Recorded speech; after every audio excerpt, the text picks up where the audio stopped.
Raghavendra circle ಮತ್ತು ಅನ್ನಪೂರ್ಣೇಶ್ವರಿ ಬಡಾವಣೆಯಲ್ಲಿ ನಮ್ಮ ಹೈದರಾಬಾದ್ ನಮ್ಮ ಸ್ನೇಹಿತರಾದಂಥ ಆನಂದ್ ಅವ್ರ ಮಗಳು ಅನುಪ ಅನ್ನೋಂಥ ಹುಡುಗಿನ ಈಕೆ ಒಬ್ಬ ಸಾಫ್ಟ್ವೇರ್ ಇಂಜಿನಿಯರ್ಗೆ ಮದುವೆ ಮಾಡಿಕೊಟ್ಟಿದ್ರು. ಆತ ಬಂದು ಆತನಿಗೆ ಮುಂಚೆನೇ ಈ ಹುಡುಗಿನ ಮದುವೆ ಆಗೋಕ್ಕೆ ಮುಂಚೆನೇ ಒಂದು ಮದುವೆ ಆಗಿದೆ.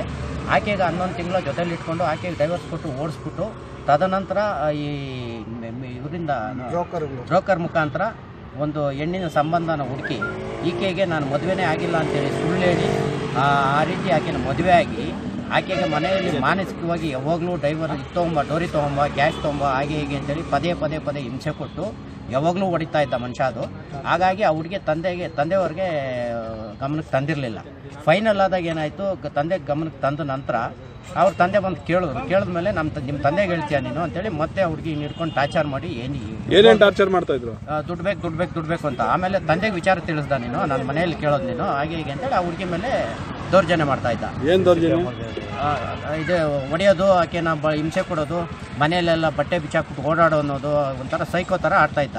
ಮತ್ತು ಆಕೆ ಏನು ಮಾಡಿದ್ರು, ತಂದೆಗೆ ತಾಯಿಗೆ ವಿಚಾರ ತಿಳಿಸಿದ್ಮೇಲೆ ಏನು ಮಾಡ್ದ, ಅವನಿಗೆ ಹೆಂಡತಿ ಮೇಲೆ ಭಾಳ ಅನುಮಾನ ಇದ್ದು ಮನೆಯಲ್ಲಿ ಹಾಲಲ್ಲಿ, ಬೆಡ್ರೂಮಲ್ಲಿ, ಕಿಚನಲ್ಲಿ ಒಂದು ಚಿಕ್ಕ ಮನೆ 800 ಸ್ಕ್ವೇರ್ ಫೀಟ್ ಮನೆಯಲ್ಲಿ 6 CC ಕ್ಯಾಮ್ರಾ ಫಿಟ್ ಮಾಡಿದ್ದಾನೆ.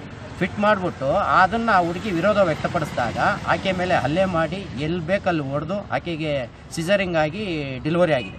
ಆ ಸಿಸರಿಂಗ್ ಜಾಗದಲ್ಲಿ ಹೊಡೆದು ಆ ಸ್ಟಿಚಿಂಗ್ ಎಲ್ಲ ಓಪನ್ ಆಗಿ ತದನಂತರ ಅಲ್ಲಿಂದ ಎಸ್ಕೇಪ್ ಆಗಿದ್ದಾನೆ ಅವನು. ಆಕೆ ಪಾಪ ಅಕ್ಕಪಕ್ಕದವ್ರ ಸಹಾಯ ತೊಗೊಂಡು KR ಪುರಂ ಗೌರ್ಮೆಂಟ್ ಆಸ್ಪತ್ರೆಯಲ್ಲಿ ಟ್ರೀಟ್ಮೆಂಟ್ ತೊಗೊಂಡು KR ಪುರಂ ರಾಮಮೂರ್ತಿ ನಗರ ಠಾಣೆಗೆ ಬಂದು ಪೊಲೀಸ್ ಕಂಪ್ಲೇಂಟ್ ಮಾಡಿದ್ದಾರೆ.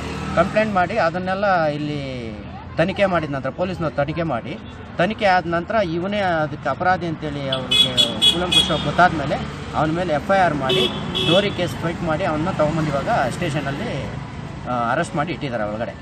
ಅವನು ಈ ರೀತಿ ಯಾವುದೇ ಹೆಣ್ಣುಮಗುಗೆ ಅನ್ಯಾಯ ಆಗ್ದಂಗೆ ಅವನ ವಿರುದ್ಧವಾಗಿ ಅವನ ವಿರುದ್ಧವಾಗಿ ಕಠಿಣ ಕ್ರಮ ತಗೊಬೇಕು ಅಂತ ನಿಮ್ಮ ಮುಖಾಂತರ ದಯವಿಟ್ಟು ನಾನು ರಾಮಮೂರ್ತಿ ಠಾಣಾ ಅವ್ರ ಇನ್ಸ್ಪೆಕ್ಟರ್ಗೆ ನಾನು ಮನವಿ ಮಾಡ್ಕೊಳ್ತಾ ಇದ್ದೀನಿ.